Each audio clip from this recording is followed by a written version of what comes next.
नमस्कार जी। ज्योतिष सेवा में आपका स्वागत है।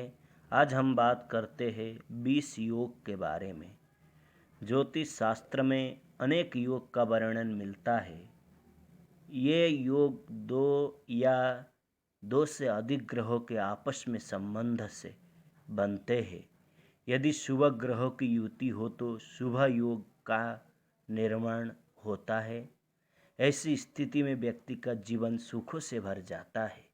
लेकिन यदि अशुभ ग्रहों के कारण योग बन रहा है तो व्यक्ति का जीवन नर्क के समान हो जाता है।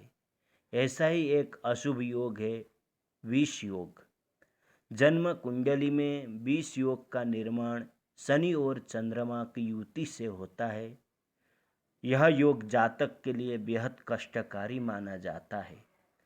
नवग्रहों में शनि को सबसे मंद गति के लिए जाना जाता है और चंद्र अपनी तीव्रता के लिए प्रसिद्ध है। लेकिन शनि अधिक पावरफुल होने के कारण चंद्र को दबाता है। इस तरह यदि किसी व्यक्ति की जन्म कुंडली के किसी स्थान में शनि और चंद्र साथ में आ जाए तो विष योग बन जाता है। इसका दुष्प्रभाव तब अधिक होता है जब आपस में इन ग्रहों की दशा अंतर्दशा चल रही हो। विष योग के प्रभाव से व्यक्ति जीवन भर आसक्त में रहता है। मानसिक रोगों, भ्रम, भय, अनेक प्रकार के रोग और दुखी दाम्पत्य जीवन से जूझता रहता है। यह योग कुंडली के जिस भाव में होता है उसके अनुसार अशुभ फल जातक को मिलते हैं। किस भाव में विष योग का क्या प्रभाव है, अब हम यह जानते हैं। यदि किसी जातक के लग्न स्थान में शनि चंद्र का विष योग बन रहा हो तो ऐसा व्यक्ति शारीरिक तौर पर, कहने का मतलब है शारीरिक तौर पर बेहद अक्षम रहता है। उसे पूरा जीवन तंग हाली में गुजारना पड़ता है। लग्न में शनि चंद्र होने पर उसका प्रभाव सीधे तौर पर सप्तम भाव पर ही होता है। इससे दाम्पत्य जीवन दुखपूर्ण हो जाता है। लग्न स्थान शरीर का भी प्रतिनिधित्व करता है, इसीलिए व्यक्ति शारीरिक रूप से कमजोर और रोगों से घिरा रहता है। दूसरे भाव में शनि चंद्र की युति होने पर जातक जीवन भर धन के अभाव से जूझता रहता है।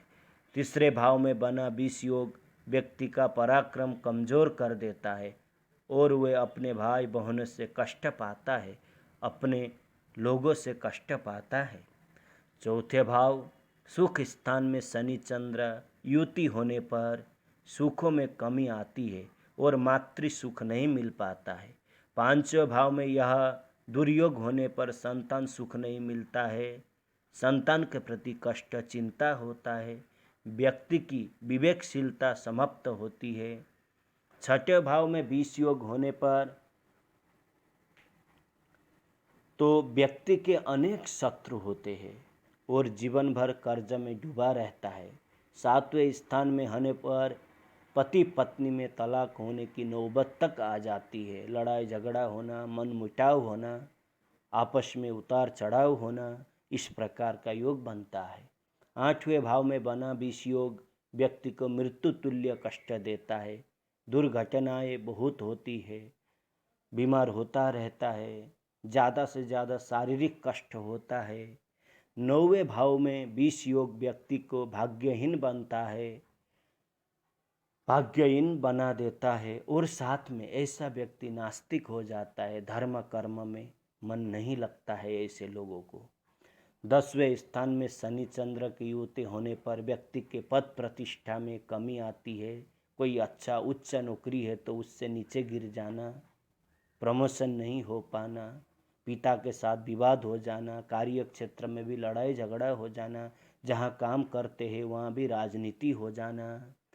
11वें भाव में विष योग व्यक्ति के बार बार एक्सीडेंट करवाता है, इनकम क्षेत्र में कमी कर देता है, आय के साधन न्यूनतम होते हैं, जो भी काम करे उससे इनकम नहीं बन पाता है। 12वें भाव में यह योग तो आय से अधिक खर्च होता है, जैसे कि मेडिकल खर्च हो जाना, बीमार हो जाना, बीमार में पैसा चला जाना, इस प्रकार हर माह बनता है बीस योग। कैसे बनता है हर माह बीस योग, कह रहा हूँ आप लोग के लिए। गोचर चक्र में हर महीने कम से कम एक बार बीस योग जरूर बनता है, जैसे कि क्योंकि चंद्रमा गोचर करते हुए महीने में एक बार शनि के साथ जरूर आते हैं। उस समय वह जिस स्थान में शनि के साथ युति करते हैं उसके अनुसार व्यक्ति को कष्ट मिलता है और मन में बहुत प्रकार का चिंता टेंशन भी होता है। ऐसे समय में नेगेटिविटी ज़्यादा होता है, नेगेटिव सोच अंदर आ जाता है। इससे कैसे बचें यह भी तो जरूरी है, इसीलिए मैं आप लोग के लिए उपाय बता रहा हूँ। जिस जातक की कुंडली में या राशि में बीस योग बना है वे शनिवार के दिन पीपल के पेड़ के नीचे नारियल फोड़े। शनिवार के दिन सरसों का तेल में काले उड़द और काले तिल डालकर दीपक जलाए। पानी से भरा घड़ा शनि या हनुमान मंदिर में दान करे। हनुमान जी की आराधना से बीस योग बचाव होता है। शनिवार के दिन कुएं में कच्चा दूध डाले। और आपको विशेष रूप से कहना चाहता हूँ, यदि किसी के भी पत्रिका में इस प्रकार का योग हो तो आप नीचे कमेंट बॉक्स में ज़रूर लिखें और अपना डेट ऑफ बर्थ भी लिखें। मैं विशेष रूप से आप लोगों का पत्रिका देखूंगा और आप लोगों के लिए अच्छा से अच्छा नियम बताऊंगा। और इसमें शनि चंद्र का वैदिक मंत्र जाप करना पंडित जी के द्वारा, हवन पूजा पाठ करने से भी इसका शांति होता है। आप लोगों को बहुत बहुत धन्यवाद। जिसको भी अपने बारे में जानना है नीचे कमेंट में अपना डेट ऑफ बर्थ लिखें। मैं उनकी पत्रिका के साथ एक वीडियो बनाकर ज़रूर अपलोड करूँगा।